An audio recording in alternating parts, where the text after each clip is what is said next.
বসে অনেকে দেখতে পায়, অনেকে দেখতে পায় না। আপনাদের ভাগ্যটা খুবই ভালো।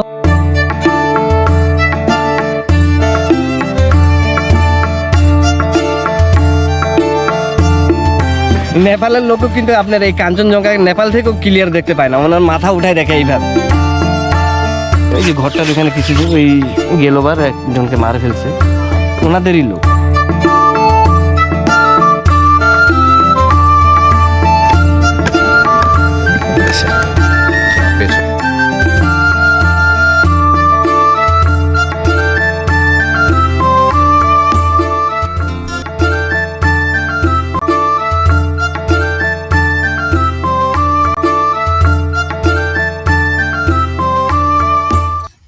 আসসালামু আলাইকুম আহমতুল্লাহ। আজকের পঞ্চগড় ভ্রমণটি শুরু হচ্ছে আব্দুলপুর রেলওয়ে স্টেশন থেকে।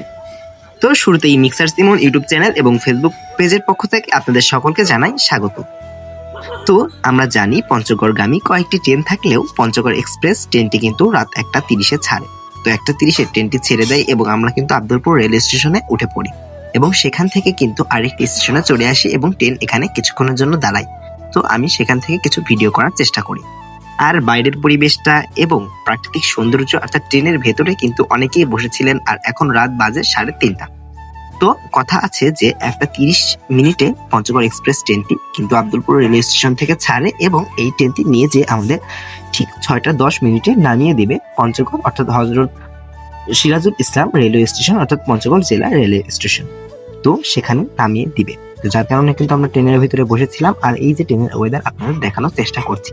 আর ট্রেন ভ্রমণ করতে আমার অনেক ভালো লাগে। আমি যেখানে যাই না কেন বেছে নিই ট্রেনে ভ্রমণ করার। যেহেতু ট্রেনে যাচ্ছিলাম সেহেতু বাইরের ওয়েদারটা অনেক সুন্দর ছিল এবং রাতের পরিবেশে ট্রেনে ঘুমানো খুবই ভালো লাগে। তো রাতের নাস্তা ট্রেনের ভেতরে সেরে ফেলি। আর এটার জন্য খরচ করতে হয় মাত্র 180 টাকা। তো ট্রেনের ভেতরে কিন্তু অনেকেই ঘুম পাচ্ছিলেন আর আমিও কিন্তু ঘুম পাচ্ছিলাম। অর্থাৎ ঘুমটুম সেরে সকালে উঠতে না উঠতেই চোখ মেললো বাংলার রূপবৈচিত্র্যের, বাংলার প্রাকৃতিক সৌন্দর্যের আভায়। আর আজকের ব্লগটি অনেক বড় করেছি, সবাই দেখবেন। এই বাংলার প্রাকৃতিক সৌন্দর্য দেখেই যেন কবি জীবনানন্দ দাশ বলেছিলেন, আবার আসিব ফিরে ধানসিঁড়ি টিটটিরে, হয়তোবা শঙ্খচিল কিংবা শালিকের বেশে এই বাংলায়। কবি জীবনানন্দ দাশের এই কথাই যেন এক প্রাকৃতিক সৌন্দর্যের লীলা মানবে।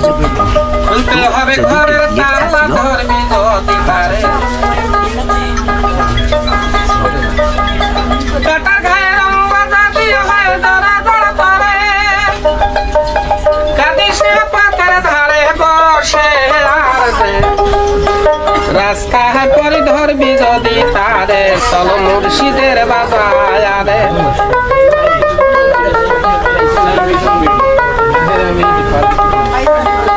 কিউ করবে সাকিনে, কিউ করবে সাকিনে, কে হয়ে কান্দে। রাস্তা করে ধরবি যদি তারে, চলো মুর্শিদের বাজারে। এই মুহূর্তে কিন্তু আমরা চলে এসেছি একেবারে সিরাজুল ইসলাম রেলওয়ে স্টেশন অর্থাৎ পঞ্চগড় রেলওয়ে স্টেশনে। এরপরে এখান থেকে কিন্তু আমরা একেবারে একটি অটো নিয়ে বের হয়ে যাব এবং কোথাও যদি সময় পাই সেখানে নাস্তা করে নেব। তো সকালে নাস্তা করার জন্য কিন্তু আমরা যাচ্ছিলাম একেবারে সামনের দিকে। আর আমাদের নেক্সট গন্তব্য হচ্ছে ডাকবাংলো। তো ডাকবাংলো থেকে কাঞ্চনজঙ্ঘা খুবই সুন্দর দেখা যায়, যার কারণে কিন্তু আমরা ডাকবাংলোর দিকে এগিয়ে যাব। আর আমার ব্লগটি যারা দেখছেন অবশ্যই ব্লগটি শেয়ার করে দিবেন। ভাতের সাথে কি আছে আপনাদের আইটেম? হাঁসের গোশ, খাসির গোশ, মুরগির গোশ, রুই মাছ, আবার এগুলো আছে। আমরা আরো একটি অটোতে উঠে পড়ি আর সেখান থেকে আমরা কিন্তু ডাকবাংলোতে যাওয়ার জন্য রওনা দিব। আর এখান থেকে অনেক সময় লাগে, যদিও এখন আমাদের বাসে উঠতে হবে। আর আমাদের গন্তব্য হচ্ছে আমরা পাংলাবান্ধায় যাব পরের দিন অর্থাৎ আগামীকালকে। আর আজকে যাব আমরা কাঞ্চনজঙ্ঘা দেখতে। যদিও এবারে ভ্রমণটি ছিল 2 দিনের, তবু ভ্রমণটি যেন সুন্দর হয় তার কারণে কিন্তু আমরা এই যে এই মুহূর্তে একেবারে বাসের ভেতরে উঠে পড়ি। আর বাসের ভেতরে ওয়েদারটা কিন্তু অনেক সুন্দর ছিল, প্রচুর মানুষজন ছিল, যার কারণে কিন্তু আমরা উঠে পড়ি। আর এই যে বাসের জার্নিটাও কিন্তু অনেক ভালো লাগে, তবে ট্রেন জার্নিটা বেশি ভালো। তো এরপরে কিন্তু আমরা যাচ্ছিলাম একেবারে সামনের দিকে। আর ব্লগটি অবশ্যই শেষ পর্যন্ত কন্টিনিউ করতে থাকবেন, কারণ আজকের ব্লগটি আমি রেখেছি প্রায় 19 মিনিটের মতো, যার কারণে আপনাদেরকে বোরিং ফিল হতেও পারে। তবু ব্লগটি শেষ পর্যন্ত দেখার চেষ্টা করবেন। আর এর পরবর্তী থেকে আমি বাংলাদেশের বিভিন্ন স্থানে ঘুরে দেখানোর আপনাদেরকে চেষ্টা করব। অবশ্যই ভিডিওগুলো শেষ পর্যন্ত সকলেই দেখবেন। তো বাসের ভিতরে সবাই বসেছিলেন আর আমি বসেছিলাম। আর আমি এখন ইউটিউব আর অর্থাৎ কন্টেন্ট ক্রিয়েটর মানুষ, যার কারণে কিন্তু বাসের ভেতরে থেকেও যে এই যে রাস্তাঘাট বাংলার সৌন্দর্য সেটা কিন্তু আমি উপলব্ধি করছিলাম আর দেখছিলাম, অনেক সুন্দর লাগছিল। যদিও বাইরের পরিবেশটা খুবই সুন্দর ছিল আর রোদ্রাজ্জ্বল পরিবেশ, অর্থাৎ এখন সকাল 10টা কি 11টা বাজে, যার কারণে কিন্তু বাইরের পরিবেশটা একটু রোদ মাখা। আর এই রোদ মাখা ভাবে বাইরে বের হলে যেন চিটমিট করবে। আর এই ভিডিওটি ছিল প্রায় 8 মাস আগের, যদিও আজকে আপলোড করেছি, কেননা আমার সময় ছিল না, যার কারণে অনেকে দেখতে পায়, অনেকে দেখতে পায় না। আপনাদের ভাগ্যটা খুবই ভালো, কারণ অনেকে 3 দিন 4 দিন 5 দিন পর্যন্ত থাকে, ওদের আসলে কোনো ভাগ্য নাই। কপালে খুবই ডাকবাংলোতে ঢুকে পড়ছি। এখন এটা যদি থাকে ক্লিয়ার, আপনি এমন দেখতে পাবেন যে সন্ধ্যার আগে আগে আমাদের যেমন মার্কেটের পাশে জিগজ্যাগ চলতেছে, গাড়ি চলাচল করতেছে, সুন্দর ক্লিয়ার থাকলে আপনি দেখতে পারবেন। ওই পাশটাতে ডাক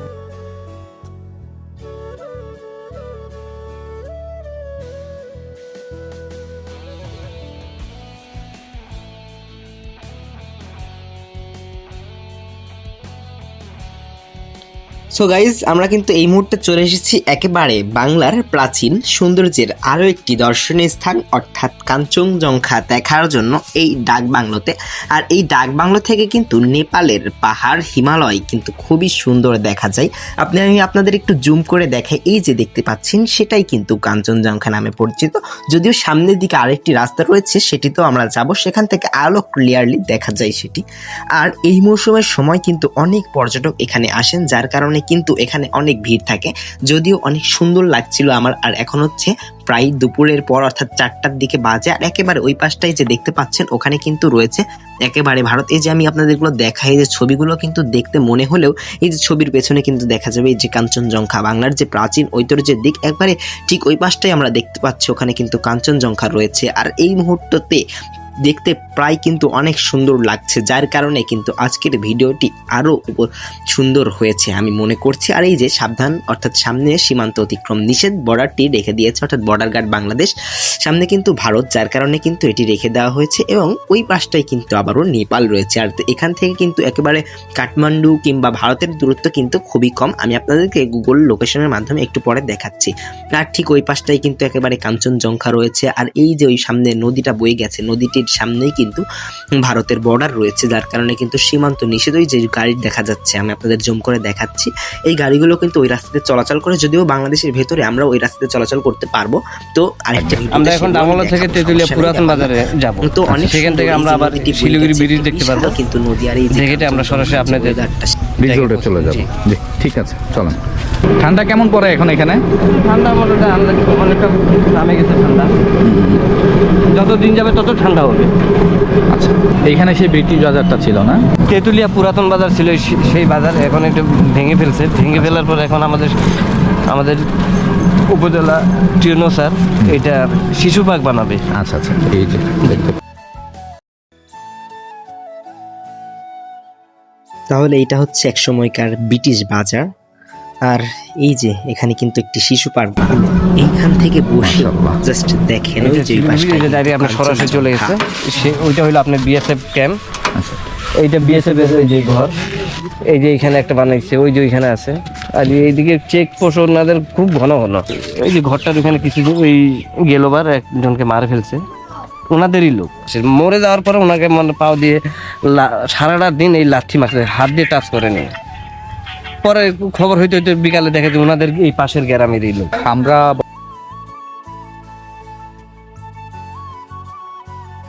মানে একদম ওপেন, তাই না? তো এই যে ওই পাশটা দেখতে পাচ্ছেন কিন্তু কাঞ্চনজঙ্ঘা, আর মধ্যে দিয়ে কিন্তু এই যে এই নদীটি কিন্তু বয়ে গেছে। এই নদীটি এখন কিন্তু শীত মৌসুম, যার কারণে কিন্তু একেবারে শুকিয়ে রয়েছে, যদিও বর্ষা মৌসুমে ভরা থাকে। আর একেবারে সামনের দিকে দেখতে পাচ্ছেন ওইখানটাই কিন্তু ভারত। আর এই যে সামনে যে ব্রিজটি দেখতে পাচ্ছেন, এটি সাধারণত শিলিগুড়ির ব্রিজ। তো এই মুহূর্তে এই যে গাছগুলো কিন্তু অনেক সুন্দর, আর বিকালের ওয়েদারটাও কিন্তু অনেক সুন্দর ছিল। এক আঙ্কেল কিন্তু আমাদের পুরো ওয়েদারটা ঘুরিয়ে ঘুরিয়ে দেখাচ্ছিলেন, আর আমরাও কিন্তু দেখছিলাম। আর বিকেলের এই সৌন্দর্যটা কিন্তু দেখতে অনেক ভালো লাগে। যদিও সকালে আমরা ডাকবাংলোতে গিয়েছিলাম, আর এখন ডাকবাংলোর সামনে আমরা বিকেলের দিকটা একেবারে চলে এসেছি। আর এইখানটা একটা মন্দির রয়েছে, আপনাদেরকে নিয়ে যাই সেখানে। তো এই মন্দিরটি কিন্তু প্রায় 500 থেকে 600 বছর পুরনো একটি মন্দির। এটি পঞ্চগড় জেলার ডাকবাংলো অঞ্চলে অবস্থিত একটি মন্দির। অর্থাৎ কাঞ্চনজঙ্ঘা দেখতে আসলে আপনাকে এই মন্দিরটি না দেখে যেন যাওয়া উচিত নয়, অবশ্যই দেখতে আসবেন। আর এই মন্দিরটি প্রাচীন হয়, টেরাকোটা রয়েছে, তবে এই মন্দিরগুলো কিন্তু সংরক্ষণ বা প্রত্নতাত্ত্বিক অধিদপ্তরের আওতায় নেওয়া হয়নি। আর এই যে পাতার আড়ালে যেন আমরা দেখতে পাচ্ছি এক টুকরো ভারতের বুকে হিমালয়। অর্থাৎ এই সময়টাতে দেখলে কিন্তু কাঞ্চনজঙ্ঘা আপনাকে মুগ্ধ করবেই। আর বিকেলের ওয়েদারটা মাশাআল্লাহ অনেক সুন্দর ছিল, আর এই ওয়েদারে আপনার আসলে অবশ্যই এখানে মুগ্ধ হবেন। আর এই যে এলাকা অর্থাৎ পঞ্চগড় জেলা আমরা জানি বাংলাদেশের একেবারে শেষ সীমানা, এরপরে কিন্তু আমরা একেবারে চলে যাব আরো সামনের দিকে অর্থাৎ বাঁশবাগানে। আর এই যে বাঁশের বাগান, এই অঞ্চলটিও কিন্তু একটি বিখ্যাত, অর্থাৎ এখানকার বাঁশ, এই বাঁশগুলো কিন্তু খাওয়া যায় আর অনেক সুন্দরও কিন্তু খেতে, এই বাঁশগুলোর স্বাদ কিন্তু অত্যন্ত সুস্বাদু। পরবর্তীকালে আমরা কিন্তু চা বাগান দেখতে দেখতে একেবারে সামনের দিকে রওনা হচ্ছিলাম, আর রাতে একটি হোটেলে থাকা লাগবে যার কারণে কিন্তু আমরা যাচ্ছিলাম। আর আজকের ব্লগটিতে আমাকে আরো কয়েকজন সাহায্য করেছেন, যার কারণে তাদেরকে অসংখ্য ধন্যবাদ। আর তাদের সাথেও দেখা হয়েছিল পঞ্চগড় এসে, তো যার কারণে কিন্তু একেবারে চলে আসি একটি হোটেলে, আর এই হোটেলেই আমরা রাতে থাকবো, অর্থাৎ আজকে রাতটা এখানেই থাকবো আমরা। আর এই হোটেল পদ্মার পার, অর্থাৎ হোটেল সীমান্তের পার, আর এই সীমান্তের পার হোটেল এসে কিন্তু আমার অনেক সুন্দর লাগে, যার কারণে কিন্তু আমি একেবারে ভেতরে ঢুকে পড়ি। আর এই হোটেলের ওয়েদারটা অনেক সুন্দর ছিল। আর এখানে কিন্তু কয়টা প্রায় 8টা 9টা 1টা 2টা 3টা 4টা 5টা 6টা 7টা 8টা কি 9টা রুম রয়েছে। এই 9টা রুমের ভেতরে দেখা যাক কোনটাতে থাকা যায়, যে কোনো একটাতে কিন্তু আমরা থাকবো। আর সারা রাত থাকার পর কালকের দিনে আবারও বের হব। আর কালকে কিন্তু আমরা বের হব একেবারে বাংলাবান্ধা 0 পয়েন্টে। আর এখন কিন্তু রাতে যার কারণে কিন্তু আমি একটু বাজারে চলে আসলাম কিছু জিনিসপত্র কেনার জন্য, আর ঘুরে বেড়ানোর জন্য, আর পঞ্চগড় বাজারটি দেখার জন্য। আর এই যে এসে কিন্তু বাজারের ওয়েদারটাও কিন্তু অনেক সুন্দর, যদিও আজকের এই ভিডিওটি অনেক আগে তৈরি করা, তবুও আপলোড করলাম। অবশ্যই ভিডিওটি শেষ পর্যন্ত দেখবেন। আর কিন্তু পরের দিন সকালে আমি ঘুম থেকে সকাল উঠে পড়ি, একেবারে সকাল, এখন কিন্তু বাজে 6:30। আর এখানে হোটেল সীমান্তর পার, এখানে কিন্তু আমরা রাতে ছিলাম, যার কারণে এখন কিন্তু আমরা এখান থেকে সোজা চলে যাব একেবারে বাংলাবান্ধা 0 পয়েন্টের দিকে। আর এখান থেকে আমার বাংলাবান্ধা 0 পয়েন্টে যেতে সময় লাগবে মাত্র 1 ঘন্টা, যার কারণে কিন্তু আমি একেবারে বের হয়ে পড়ি। আর বাংলাবান্ধা 0 পয়েন্টে গিয়ে আপনাদেরকে কিন্তু সেখানকার আরো যে আজকে ছিল আরো বুধবার আর মঙ্গলবার আর বুধবার, আমরা জানি এই দিনটিতে বাংলাদেশ এবং ভারত উভয় সীমান্তের কিন্তু বর্ডার গার্ডদের একটি সুন্দর র্যালি অনুষ্ঠিত হয়। আর তাদের মাধ্যমে যে সীমান্ত চুক্তি বা সীমান্তে তাদের একটি কিন্তু কমান্ড অনুষ্ঠিত হয়। তো আজকের সেই কমান্ডটি দেখার জন্যই কিন্তু আমরা একেবারে বাংলাবান্ধা 0 পয়েন্টে চলে যাব, অর্থাৎ এটি হচ্ছে তেঁতুলিয়ায়, অর্থাৎ পঞ্চগড়ের তেঁতুলিয়ায় যাওয়ার জন্য কিন্তু আমরা বের হয়ে পড়ি। আর আমাদের এখান থেকে ভাড়া লাগে মাত্র 150 টাকা, আর সময় লাগে প্রায় আধা ঘন্টা থেকে 1 ঘন্টা, যদিও সময়ের তুলনায় ভাড়া অনেক বেশি ছিল। এরপর কিন্তু আমরা আবারও চলে আসি সেই স্থানে, অর্থাৎ গতকাল যেখানে আসছিলাম ডাকবাংলোতে। আর ডাকবাংলো থেকেও কিন্তু বাংলাবান্ধার দূরত্ব অত্যন্ত কাছে, যার কারণে সকালের দৃশ্যটা দেখার জন্য আবারও ডাকবাংলোতে চলে আসি। আর আমি দেখতে চেয়েছিলাম সকালটা কেমন, অর্থাৎ সকালে কেমন লাগে, যার কারণে কিন্তু আবারও আসি সকাল। আর সকাল থেকেও কিন্তু এখানে দেখা যায়। আর আমার টার্গেট ছিল কাঞ্চনজঙ্ঘার এমন একটি ফুটেজ নিব, তো যেটি আমার পক্ষে নেওয়া কিন্তু সম্ভব হয় নাই, তবুও কিন্তু নিয়েছি কিছু ফুটেজ, যেগুলো কিন্তু অনেক সুন্দর আমার কাছে লেগেছে। তো এগুলো দেখতে পারবেন সামনের অন্য কোনো ভিডিওতে, অবশ্যই কমেন্টে জানাবেন কেমন লাগছে আজকের ব্লগটি। তো এরপরে কিন্তু আমরা একেবারে এখানে অনেকক্ষণ সময় ছিলাম, অর্থাৎ 10টা পর্যন্ত এখানে আমরা থাকবো। তারপরে কিন্তু আমরা আবারও বের হয়ে যাব ঘোরার জন্য। আর কমান্ড যেটি অনুষ্ঠিত হয় সেটি কিন্তু একেবারে দুপুরে অর্থাৎ বিকালের দিকে অনুষ্ঠিত হয়। আর এই যে এখান থেকে কিন্তু ভারতের কাঠমান্ডু, শিলিগুড়ি, দার্জিলিং সবগুলোই কিন্তু একেবারে দেখা যাচ্ছে, অর্থাৎ এখান থেকে এটির দূরত্ব কিন্তু বেশি নয়। শিলিগুড়ির দূরত্ব মাত্র এখান থেকে 210 কিলোমিটার, মাত্র 210 কিলোমিটার এখান থেকে শিলিগুড়ির দূরত্ব। তো সুতরাং সময় লাগবে, এবং এখান থেকে যে ভারতের বর্ডারের দূরত্ব মাত্র 3 কিলোমিটার। এরপরে কিন্তু এই যে সকালের সুন্দর আভাটা দেখতে দেখতেই কিন্তু মন ভরে গেল। আর বেড়াতে বেড়াতে কিন্তু দুপুরের টাইমও হয়ে গেল। আর বিকেলে যেহেতু বর্ডার গার্ড কমান্ড অনুষ্ঠিত হয়, সেই কমান্ড অবশ্য দেখতে যেতেই হবে। আর এই যে দেখতে পাচ্ছি আমরা, এই স্থানটি কিন্তু পঞ্চগড়ের অনেক সুন্দর একটি জায়গা, অর্থাৎ পঞ্চগড়ে আসলে এই জায়গাগুলো আপনার চোখে পড়বে। আর এখান থেকে আপনি ভারতের পাহাড়গুলোও কিন্তু দেখতে পারবেন। তো এই যে আমরা দেখতে পাচ্ছি গ্যাংটক, সিকিম, ভুটান, কাঠমান্ডু, নেপাল, এখান থেকে কিন্তু সবগুলোর দূরত্বই কিন্তু কম। এই যে আপনাদের বললাম থিম্বু, ভুটান, এটির দূরত্ব 286 কিলোমিটার, কাঠমান্ডু, নেপালের দূরত্ব 494 কিলোমিটার, অর্থাৎ খুবই কিন্তু কাছে। এই যে আমরা মাঠ জনপদ দেখতে পাচ্ছি, ঠিক এই জনপদ কিন্তু মাঠ শেষ হলেই কিন্তু ওই পাশটাই কিন্তু আবার রয়েছে একেবারে ভারত, কাঠমান্ডু কিংবা নেপাল কিংবা ভুটান। এই চলে আসলাম অবশেষে আমরা বাংলাবান্ধা 0 পয়েন্টে। আর এখন বাজে বেলা 3টা, আর কিছুক্ষণের মধ্যেই কিন্তু কমান্ড অনুষ্ঠিত হবে, অর্থাৎ বাংলাদেশ ভারত যৌথ বাহিনীর কমান্ড কিন্তু অনুষ্ঠিত হয়। আর এই কমান্ডটি চলে সাধারণত সপ্তাহে মঙ্গলবার কি বুধবার। তো আজকে আমি এখানে আসছিলাম, আর প্রচুর মানুষ ছিল, যার কারণে কিন্তু দেখছিলাম তাদেরকেও। আর আমি কিন্তু ভিডিওতে ক্যামেরাবন্দি করে ফেলি। আর আজকের সম্পূর্ণ ভিডিও যেহেতু আমি করছি, যার কারণে কিন্তু আমি আমাকে দেখাতে পারলাম। যখন বাংলাদেশ বলবে তখন আপনারা বলবেন চিরজীবী হোক। আসলে ক্যামেরাম্যান যথেষ্ট পরিমাণে না থাকলে কিন্তু আমি নিজে আপনারা শুনতে পাচ্ছেন? হ্যাঁ, সব হলো।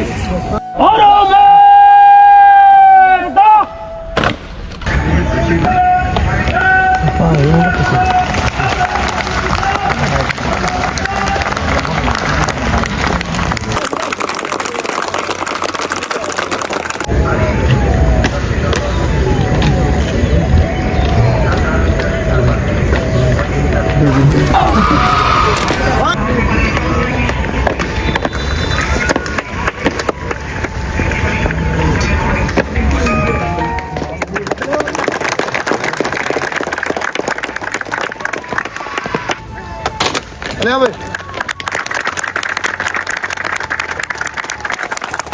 বাংলাদেশ চিরজীবী হোক।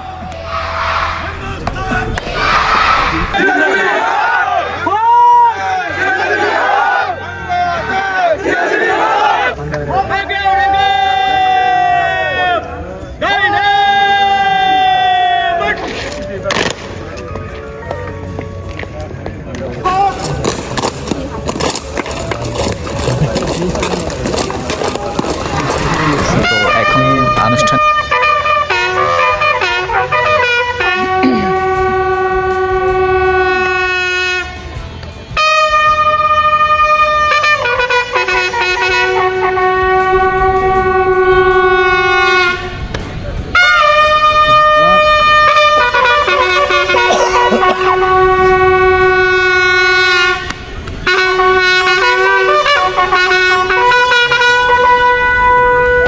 এখন আমাদের ছবি তোলা আপনারা দেখতে পাচ্ছেন, ছবি তুলতেছে সবাই এক এক করে।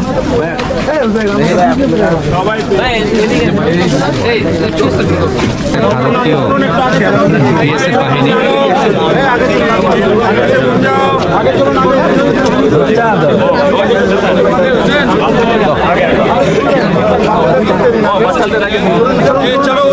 কোথা থেকে আসছো তোমরা? तुम्हारा नाम क्या है? सुल्तान पारवीन संतोष कुमार। আচ্ছা, ওনার সাথে আমি একটা ছবি তুলব।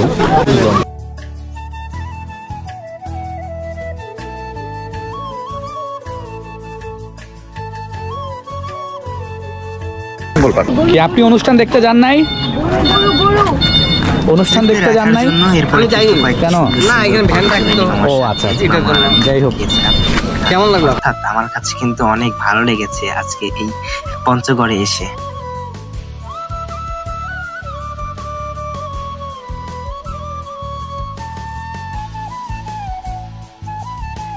এরপরে তেঁতুলিয়ার সেই বাংলা বান্ধা 0 পয়েন্টের প্যারেড দেখা শেষে ব্যাগপত্র নিয়ে কিন্তু আমরা একেবারে চলে যাই তেঁতুলিয়া রিসোর্টের দিকে, যেখানে কিনা আমাদের ব্যাগপত্র রয়েছে। আর সেই ব্যাগপত্রগুলো নিয়েই কিন্তু আমরা একেবারে ঠিক 9টার ট্রেনে আবারও রওনা দিয়ে দিব রাজশাহীর আব্দুলপুরের উদ্দেশ্যে।